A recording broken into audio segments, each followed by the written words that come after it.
right, everyone. Welcome back to Talking Toads. Fresh off of our first Big 12 win. And it wasn't beautiful, but we'll take it. No apologies for a win, especially in the Big 12. Reed, I know you were at the game. I was not. Knee-jerk reaction. How was the game? Yeah, the blackout, it turned out pretty well. I would say 90% of TCU fans were all in black. And like you just mentioned, it was pretty lackluster for the first half. But going into the third quarter and especially the fourth quarter, that was probably one of the loudest I've heard the Carter in a couple years or so. So Really? that was great to see. Yeah, definitely better being 1-1 in the Big 12 compared to already being 0-2. So that's the main takeaway. And we can dive into some of the positives we saw and also a lot of the negatives we saw. But yeah, I'll take the win any way you can get it. And especially after you're down 14-0 early on, then you outscore Colorado 35-7 the rest of the way. Right. I was able to watch most of it. I was at a wedding, typical fall wedding. I had my phone out at the table, tried to hide it so the bride and groom didn't see. I don't know what people did years ago at fall weddings with college football on without the having YouTube TV available on your phones. I don't know how people got by, but Right? I was able to see some of it. I was shocked to be down 14-0, and we can get into kind of what led to that. But once I saw all the turnovers that we were creating and that Bud Clark interception, it just started to feel like we were going to figure it out. But I mean, gosh, it was still tied going into the fourth quarter, which is not something I expected. Yeah, and I think I might have sent this in the group chat yesterday, but I'm tired of TCU being in games where it should be like a TCU 17 to 20 point lead, and somehow it's only like a touchdown game still going into the fourth quarter. So to me, that just shows like a lack of coaching, maybe. Because when you're clearly the better team on paper, your coaches should have plays for you that will have you up 20 points in the fourth or whatever. But yeah, there was definitely a few turnovers Salter had. He was the MVP for TCU, in my opinion, because two of those picks were just bad. And that Bud Clark pick, he just made a great play on it. So shout out to Caden Salter for being TCU's best player last night. Yeah, I would imagine that Colorado fans have to be pretty frustrated with his play. I don't know what you do there. I guess now you have to maybe change it up again. But no doubt he had some nice plays, but we know our defense kind of lets some big plays happen here and there. But no doubt his interceptions were the game. I mean, that was it.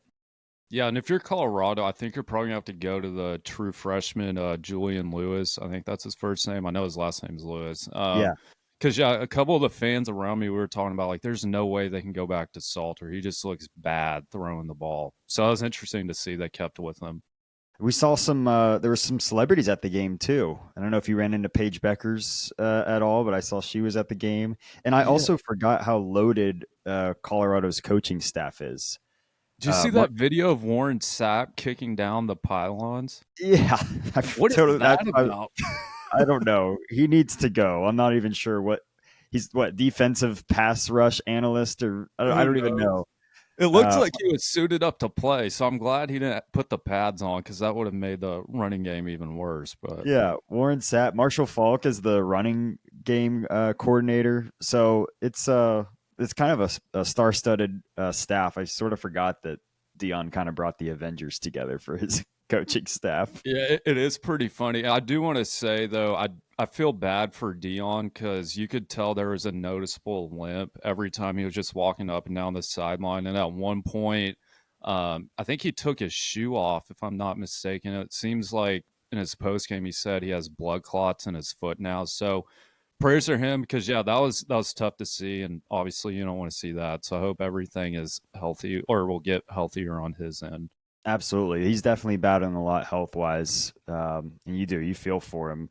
He does seem to get hit this Colorado team pretty pumped up to play TCU for whatever that's worth. It feels like this Colorado team is going to be pesky and annoying every year that we do play them.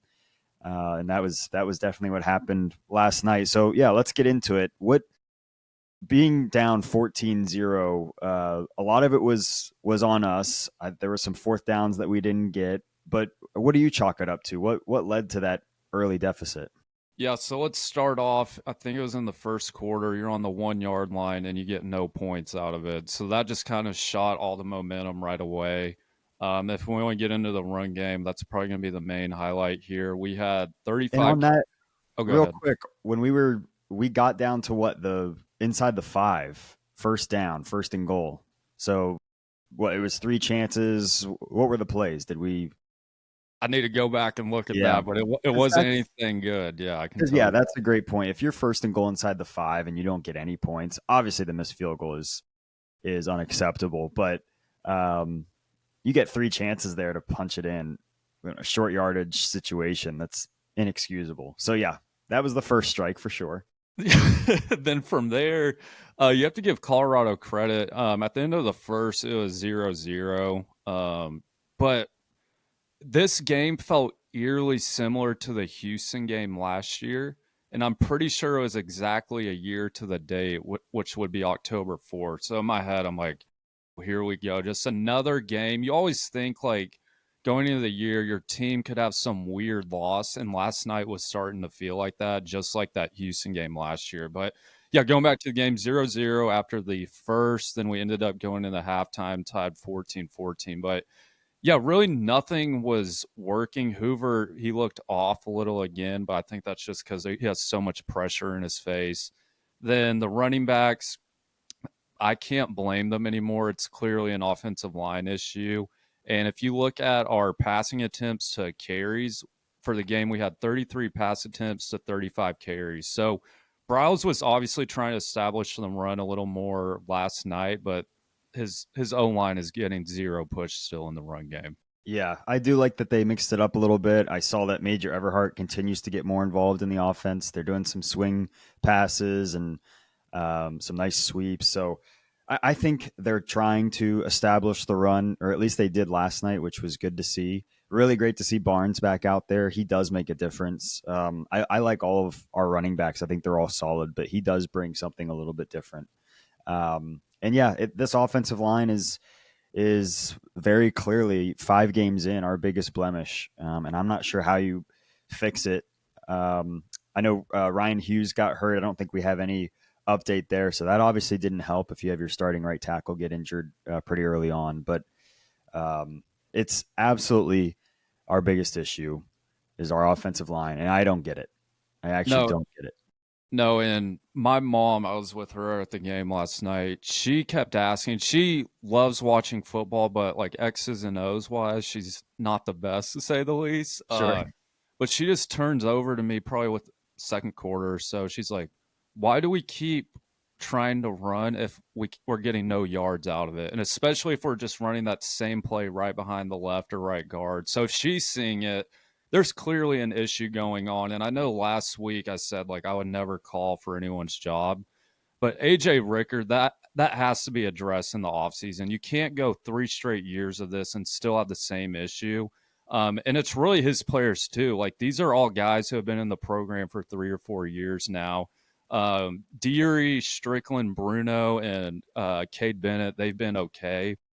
Especially Cade Bennett. I think he's the one who's graded the highest. But yeah, just going into the year, I thought Deary would just have a way better year than he has. He's one of our captains. Then losing Ryan Hughes at left tackle, that's obviously not going to help because you're already thin on the offensive line. So the offensive line, I don't think there's anything you can do to fix it this year other than maybe put Chase Curtis or DJ Rogers chipping at the end, which they were doing more last night. Yep. But yeah, there's just no fix, unfortunately, for this year. It's like they listened to our episode last week about getting the tight ends more involved because that's all we can really do. So that's disappointing. It feels like that will cost us in a big moment. You hate to say that, but it just feels that way. Hoover's continues to get some more and more pressure. I do like that he was able to scramble and get some runs, even if the line broke down and no one was open. He could scramble a bit, which was good to see. But there's no doubt that's a big issue, and yeah, you're right. There's nothing we can do about it. That's the most frustrating part is we know there's nothing we can do about it. Yeah, and if us casual fans who are diehard TCU fans, obviously, if we can see there's a major issue, I don't know how Sonny hasn't addressed it in the past 2 or 3 years. So if this causes a few losses down the line, which it easily well could. Like this is on Sonny. He should have addressed this from the start, but unfortunately he has it. Do you want me to read off the longest carries that each guy had for the game? Sure. So pretty similar to last week. Gavorian Barnes, his longest was 13, Hoover 13, Battle 11, Major Everhart 7, Nate Palmer 3, John Denman 0. And if you noticed a name I didn't say there, were you able to tell which one I didn't? No, who? Jeremy Payne didn't get a carry. Huh. Did he? I mean, He suited out. I saw him on the sideline, but I thought that was interesting because I feel like Payne has been a good spark, especially in the screen game. So that was definitely an interesting, like eyeballing open moment for me. yeah, you wonder if there's an injury. You know, these injury reports are useless, as we keep saying. So you wonder if maybe he pulled something, or I don't know. We'll have to look into that. Why he wasn't super involved there. So yeah, just something to keep an eye on. But yeah, that kind of made no sense to me because I feel like Payne has been pretty good so far. But yeah, then just reading off the averages, Barnes 3 yards a carry, Battle 2.7, Major Everhart only got that one carry, and Nate Palmer went 3 of 3, which averages 1 yard. Uh, so it's just a brutal rushing stat sheet to look at every week. And it's not the running back's fault. I just want to say that. It's clearly not their fault because this has been a continuing theme for 3 years.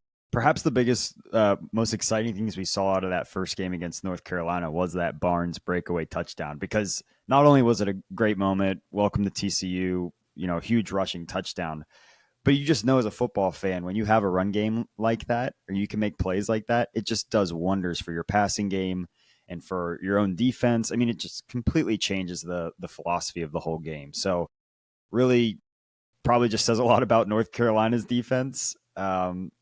It's an issue. I'm still holding out hope that one of these games we can figure it out and we get 150 yards out of Barnes one of these games, but yeah, 5 games in, it's not looking great.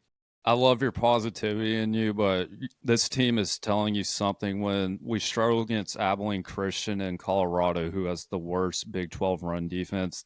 That's just proof in the pudding right there. Like in our preview, we said this is the game where you should be able to establish the run, and they couldn't. Um, so yeah, it's just tough.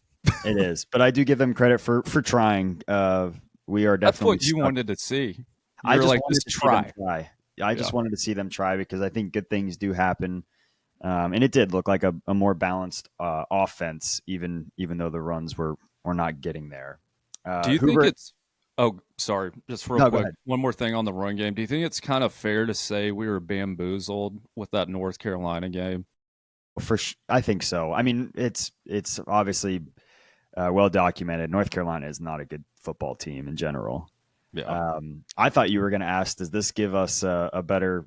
Do we forgive Cam Cook a little bit for last year's performance? Because it does. It seems like no one can really crack this thing, and I think it does just boil down to bad offensive line play. I simply don't get it. We were very excited that they were a group of 5, 6 guys that had all been there last year. There's continuity.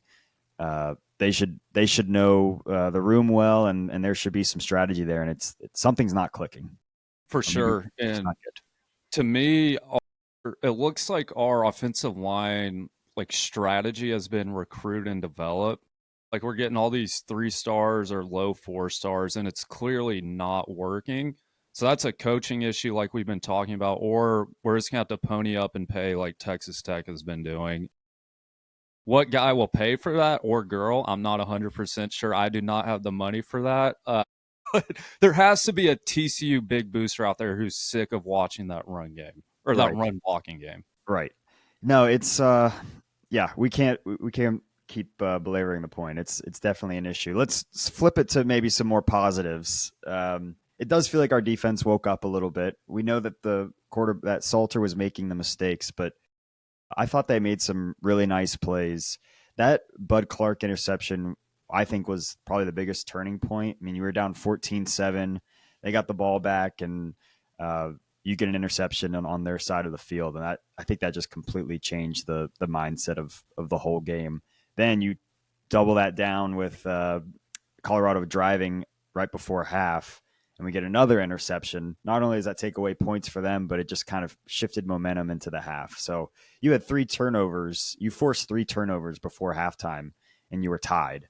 I think that's obviously a positive that shouldn't go unnoticed. That Bud Clark play was just pure athleticism. He was maybe 4 yards away from Salter, and he just timed it super well. So classic Bud Clark in that way. He's just making an athletic play. Then the one you just pointed out that I think really flipped the momentum was that pick before halftime where Namdi, I think he caught it off of Jamel Johnson, maybe Yeah, Jamel tipping it. Johnson, great game. He did. He deflected it.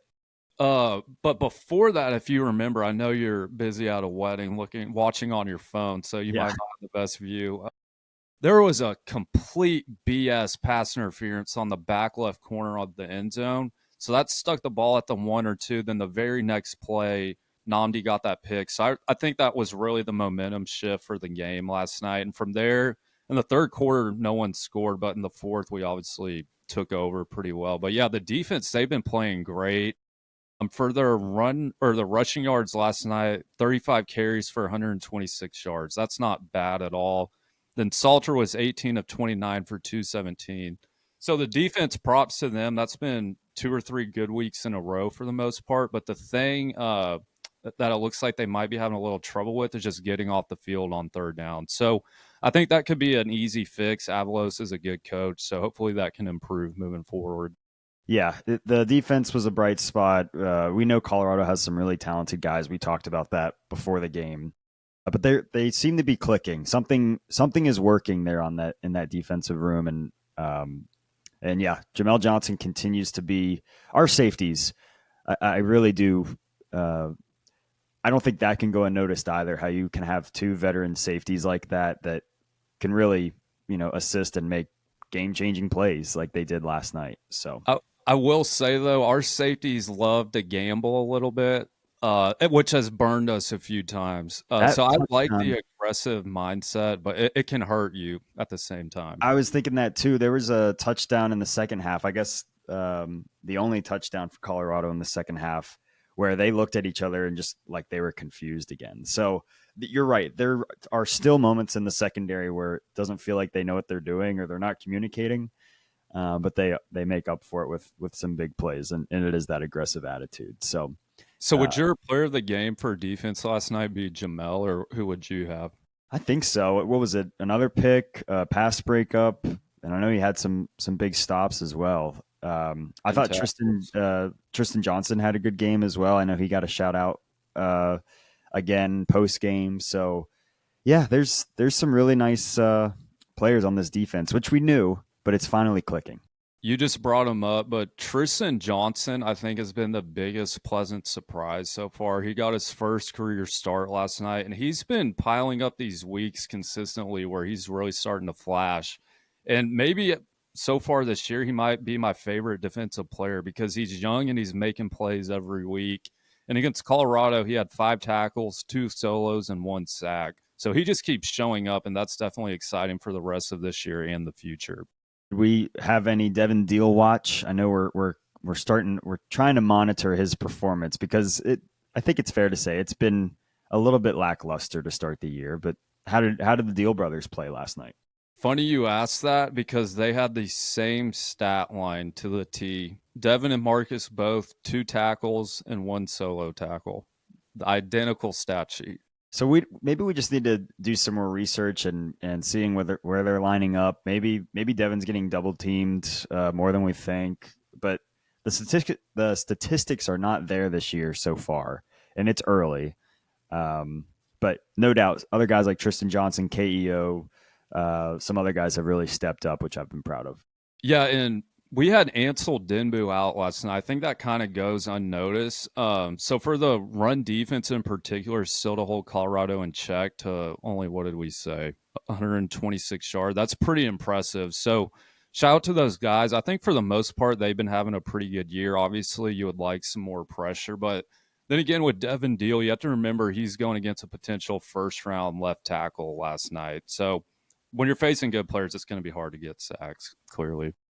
Yep, absolutely. Flipping it back to our offense and maybe a more positive mindset on our offense. Man, does having Eric McAllister make a difference, right? He just continues to, I don't know what it is. He gets open, to put it simply. He just finds these little holes that no one else seems to find. And next thing you know, he's got 100 yards and what, 2 touchdowns. And did he have 2 touchdowns or just one? Yeah, 2 touchdowns. Yeah, that last, which I want to talk about that too. The Yep. second touchdown. Why are we doing that?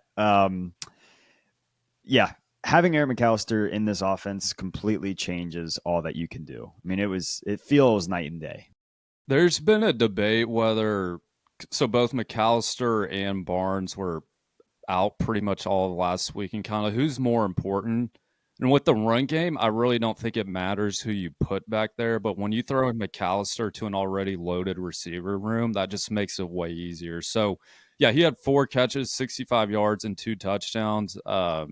Usually you would see more receptions from him, but I think he was still kind of monitoring whatever injury he has. But that last touchdown, if you're a gambling man and you had TCU minus 13.5, you just say your prayers right now because you're a blessed man.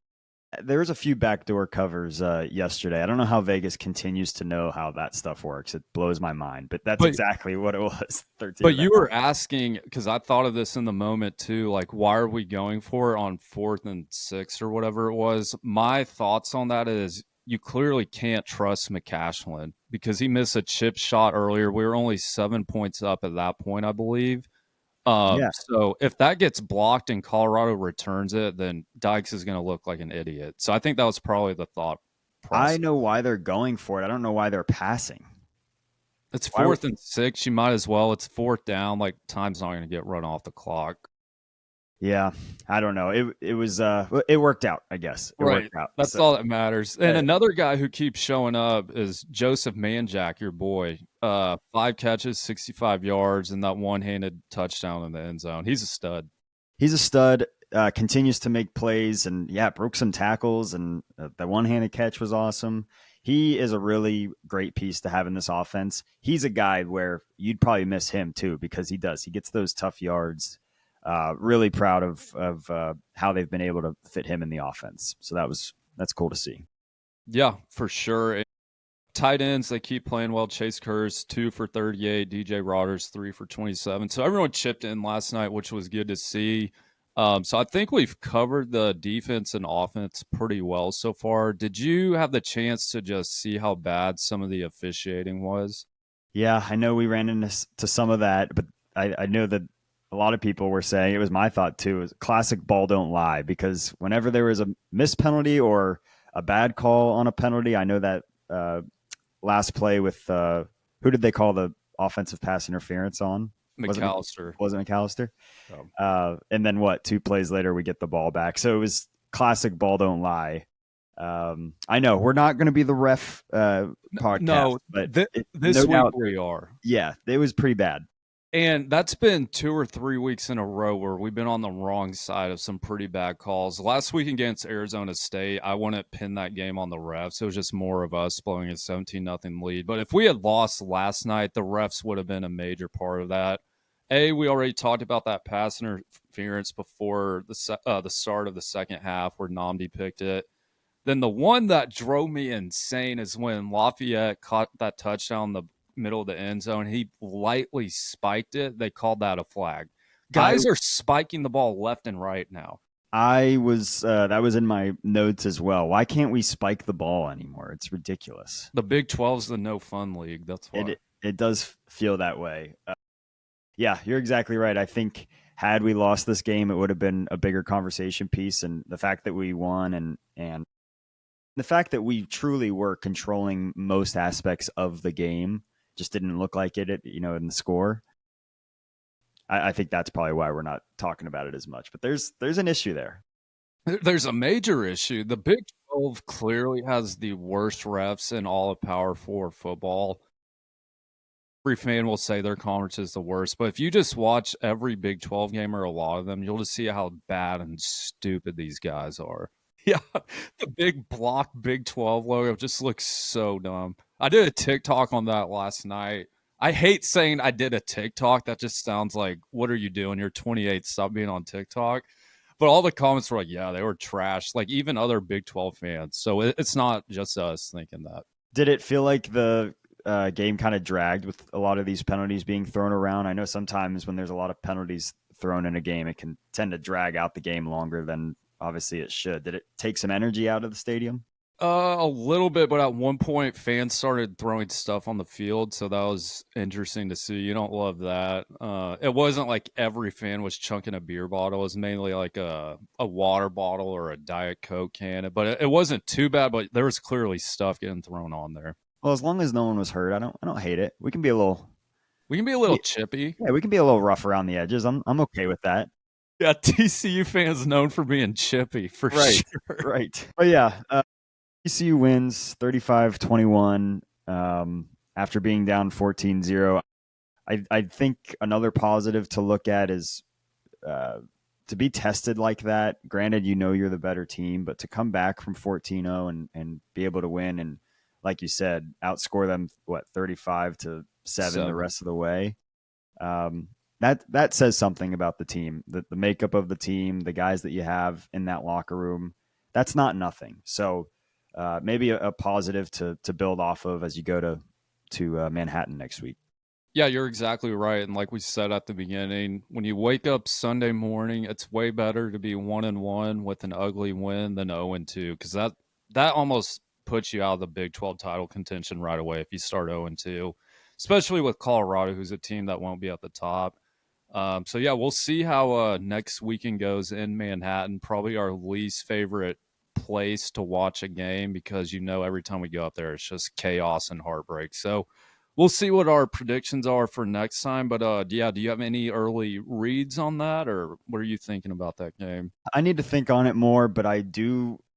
Yes, obviously, always scared of going to Manhattan. I like that it's an afternoon game. If it's at night, I would be extremely worried.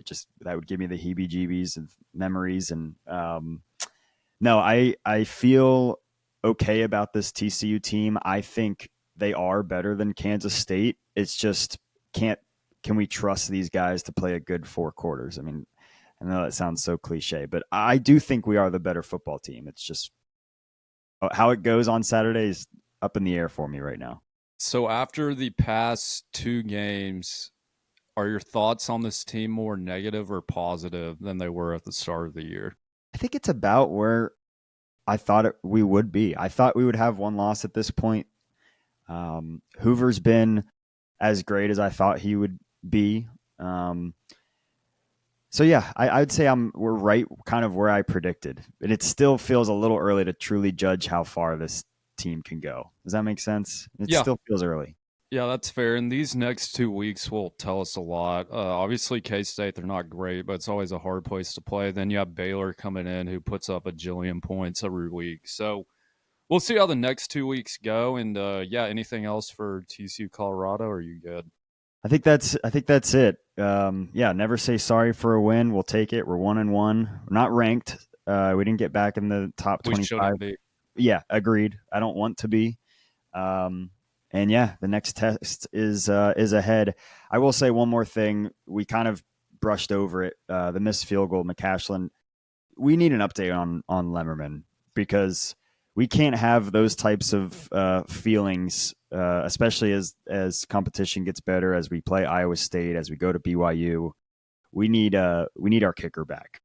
Yeah, to me, it just looks like it might be season-ending injury, or just another month or 2 at least. But with McCashlin, you're probably gonna have to start going for it way more on 4th down than what you already are, which is already still pretty high. Because yeah, that kick last night was pretty much a chip shot for college kickers. Right. But yes, we're all good. We're 4-1. We are 1-1 in the Big 12. TCU wins 35-21. Blackout at the Carter. Reed did not black out, so we're good. I had a rough Friday night, so I limited my drinking last night. So that's good. Good, you're learning. Yeah, getting old. All right, everyone. Well, thanks for listening to this episode of Talking Toads. We will get back to you here in a few days as we preview Kansas State and some of the rest of the Big 12 lineup. So we'll talk to you then.